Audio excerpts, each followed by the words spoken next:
Hello बच्चों, मेरे YouTube channel Google बाबा में आपका स्वागत है। आज हम 16वीं किरण देखेंगे। यह और 16वीं किरण का नाम है लंका दहन। यह सरस्वती शिशु विद्या मंदिर का कक्षा 2 का रामायण की कथाएं पाठ्य पुस्तक है। तो चलिए इसका पहले हम लोग अध्ययन कर लेते हैं, उसके बाद इसका क्वेश्चन आंसर देखेंगे। तो यह लंका दहन है, तो पढ़ते हैं अब। हनुमान के उपद्रव का समाचार रावण तक पहुंचा। वह क्रोधित हो गया। कौन क्रोधित हो गया? तो रावण क्रोधित हो गया। उसने अपने पुत्र अक्षय कुमार को हनुमान को पकड़ने के लिए भेजा। रावण ने अपने पुत्र अक्षय कुमार को सबसे पहले हनुमान जी के पकड़ने के लिए भेजा अशोक वाटिका में, जब हनुमान जी अशोक वाटिका में घुस आए थे और वहाँ का फल तोड़कर खा रहे थे। अनेक राक्षस भी उनके साथ लग गए। हनुमान से अक्षय कुमार का युद्ध हुआ। उनके एक घूंसे से रावण का पुत्र मारा गया। हनुमान के एक घूंसे से ही रावण का पुत्र मारा गया। फिर रावण ने मेघनाद को भेजा। वह बड़ा पराक्रमी था। कौन पराक्रमी था? तो मेघनाद बड़ा पराक्रमी था। उसने हनुमान को ब्रह्मास्त्र से बांध लिया। वह उन्हें पिता के पास ले गया, यानी कि अपने पिता रावण के पास ले गया। रावण ने हनुमान को मार डालने की आज्ञा दी, पर विभीषण ने रावण को समझाते हुए कहा। विभीषण कौन है? तो विभीषण रावण का छोटा भाई था। पर विभीषण ने रावण को समझाते हुए कहा, यह बंदर एक दूत बनकर आया है, दूत को मारा नहीं जाता। तब रावण ने आज्ञा दी, इसकी पूंछ में कपड़ा बांधकर तेल छिड़क दो और आग लगा दो। रावण ने क्या आज्ञा दी? इसकी पूंछ बांधकर इसमें तेल छिड़क दो और आग लगा दो। इसके बाद हम आगे देखते हैं।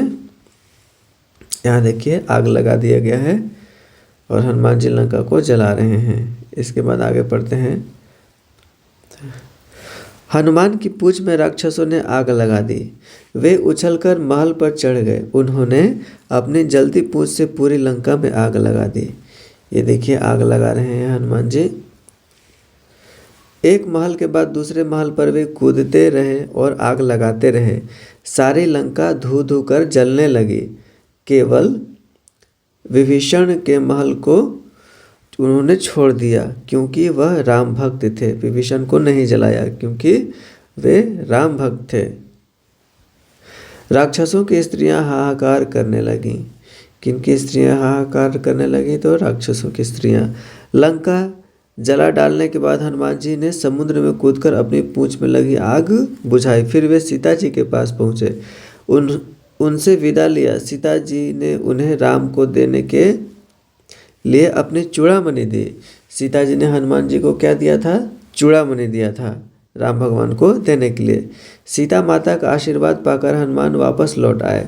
उन्होंने अंगद एवं जामवंत को सारा समाचार सुनाया। सब प्रसन्न होकर किष्किंधा लौट आए। किष्किंधा में सीता का कोई समाचार न मिलने से राम बहुत उदास थे। सुग्रीव भी चिंतित थे, इसलिए इतने में वहां हनुमान पहुंच गए। सीता माता का समाचार मिला। चूड़ामणि को देखा, राम प्रफुल्लित हो उठे। चूड़ामणि को देखकर राम जी बहुत खुश हुए, वो प्रफुल्लित हो उठे।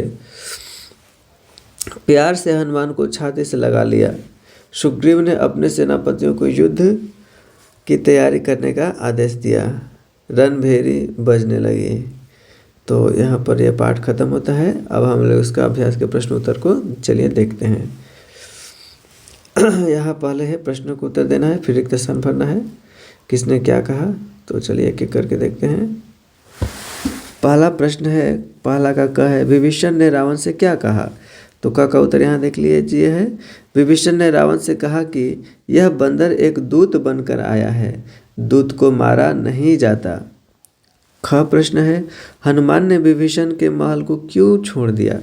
तो ख का उत्तर है, हनुमान ने विभीषण के महल को छोड़ दिया क्योंकि विभीषण राम भक्त थे। ग प्रश्न है, राम क्यों उदास थे? तो ग का उत्तर है, किष्किंधा में सीता जी का कोई समाचार न मिलने से राम बहुत उदास थे।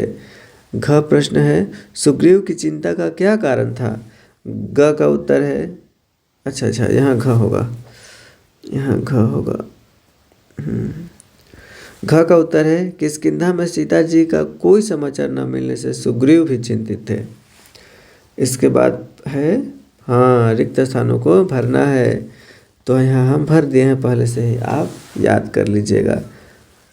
हनुमान के एक घूंसे से रावण का पुत्र मर गया। रावण का पुत्र कौन था जो मर गया एक घूंसे से? उसका नाम था अक्षय कुमार, तो यहाँ पर रावण का पुत्र होगा।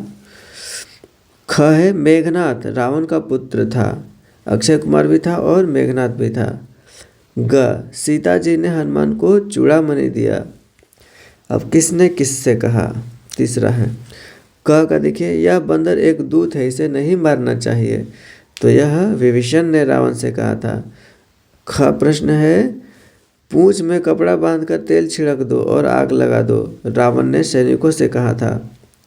ग है युद्ध की तैयारियां करो, सुग्रीव ने अपने सेनापतियों से कहा था। तो इस प्रकार यह पाठ खत्म होता है और मिलते हैं अब अगले पाठ में। तब तक के लिए जय सिया राम।